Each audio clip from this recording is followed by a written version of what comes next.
நல்ல தலைவர்களாக இருக்க வேண்டிய பிள்ளைகள் ஆண்டவரே அவர்கள் பாதியிலே நம்மளை விட்டு போய்விட்டார்கள். ஆனாலும் கூட கர்த்தாவே அவர்களை நாங்கள் தொடர்ந்து ஐயா நாங்கள் நினைவு கூறுவோம். 6 வருடம்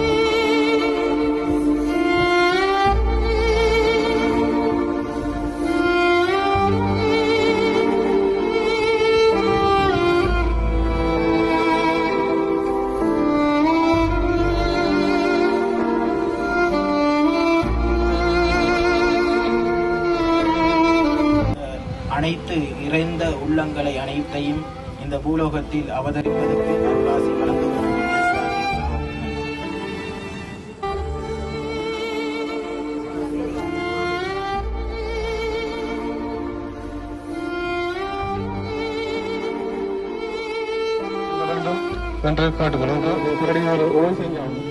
இந்த நாட்டிலே மிகப்பெரிய ஒரு பயங்கரவாத தாக்குதலாக பார்க்கப்பட்ட ஒரு சம்பவமாக இந்த ஈஸ்டர் 21 தாக்குதல் ஏப்ரல் 21ஆம் தேதி 2019ஆம் ஆண்டு நடாத்தப்பட்ட தாக்குதல் அமைந்திருக்கின்றது. இந்த இலங்கையிலே அப்பாவி மக்கள் படுகொலை செய்யப்பட்டிருக்கின்றார்கள். அவர்கள் எதற்காக படுகொலை செய்யப்பட்டார்கள் என்பது அவர்களது குடும்பங்களுக்கு கூட இன்று வரை தெரியவில்லை. அவ்வாறான ஒரு நிலையிலே அவர்களின் உயிர்கள் பறிக்கப்பட்டிருக்கின்றது.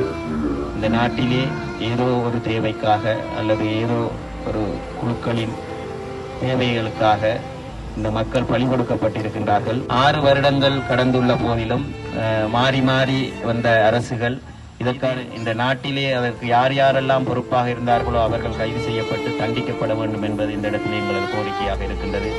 அப்போதுதான் இந்த ஆத்மாக்களின் சாந்தி முழுமை